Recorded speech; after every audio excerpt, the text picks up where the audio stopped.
What's up, guys? How's it going? My name is Joe. I'm here at American River College, AT110, the brakes class, and I'm here with Crystal and Mark. We're going to show you a little bit about brake lathes, how they work, and how to set them up. And right now I'm going to start you off by showing you the setup we use to set up junction rotors when we turn.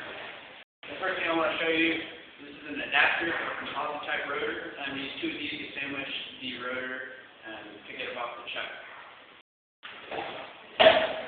With the composite type rotor, you also use a short spring and a centering cone to make sure that your rotor is nice and centered on the chuck so that you don't get a funky cut.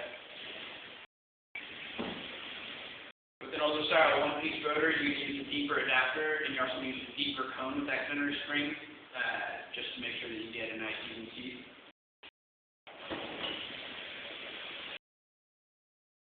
And then if you have an integral hub and bearing rotor, what you're going to do is you're going to use these hub spacers, and they're going to center up on the bearing races, and you don't use any springs or cones. These do it all. So you just use these guys, and that centers it up in the chuck.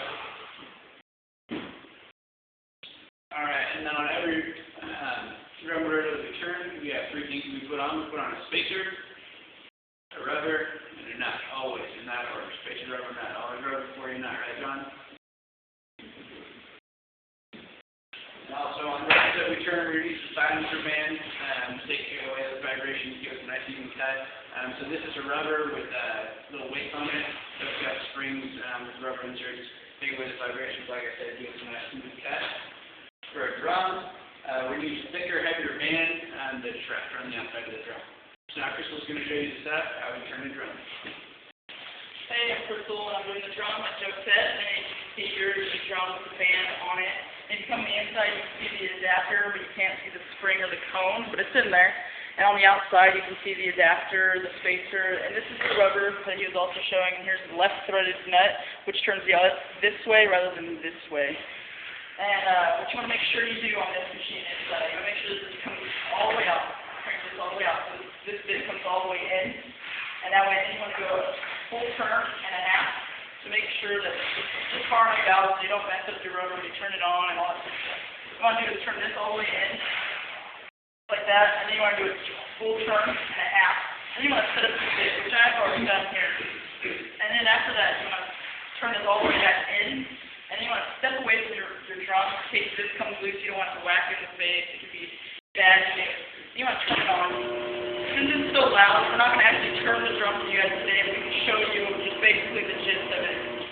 While it's turning, you want to just bring this in until it touches, and you can have the camera come in. You can see where it's touching.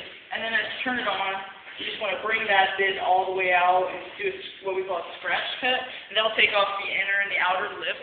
And then after that, then you turn it all the way back out, push this all the way in, and have a bit in the inside. And you want to turn this 5 marks.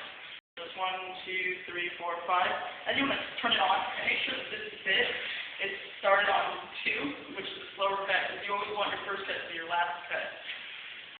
If you come over here, this is what a nice cut rubber would look like, nice and smooth. And at the end of that, after you're done doing it, cutting it with the bit, you want to take some sandpaper, just do it for a minute, just go back and forth so you get nice stretch marks on it, so your pads and your shoes just grab on it nicely without grinding it in.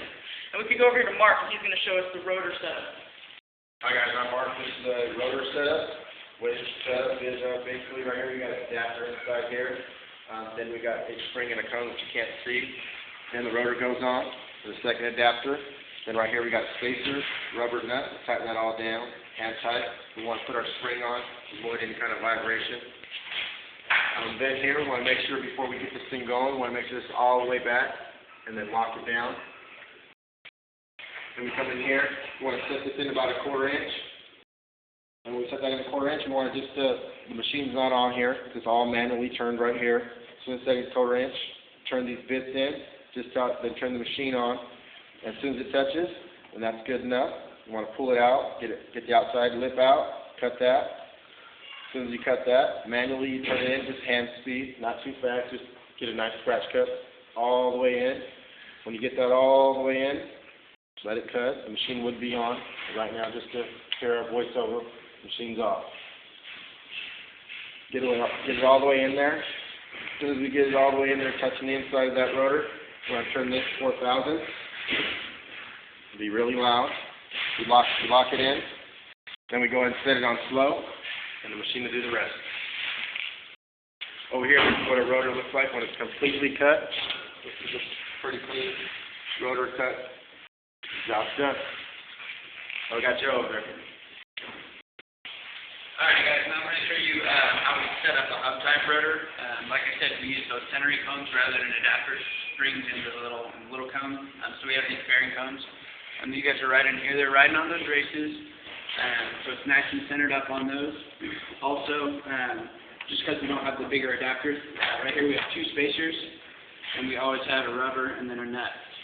We also have our silencer spring on here to get rid of those nasty vibrations, keep the noise down, and give us a nice smooth cut. Just like Mark was saying, we're going to set up this machine. How we're going to do it, we're going to make sure that this knob right over here is all the way back, and then this red knob here is locked, so we get no end play on this. And then we're going to run our bits in, center up this piece right here. We're going to run this guy all the way out, running it about 1/4 inch, and then we flip on the machine. We set these bits in until they just touch, make a nice scratch cut, take off those lips, and then, like you said, same on the hub type rotor. We run a 4,000 cut, slow speed. Always first cut should be your last. So right here I got a hub type rotor that's just recently been turned. You can see it's nice and shiny on there. It looks about the same as the others, but yeah. So that's how you set up hubs and rotors. So have fun and give us a good grade.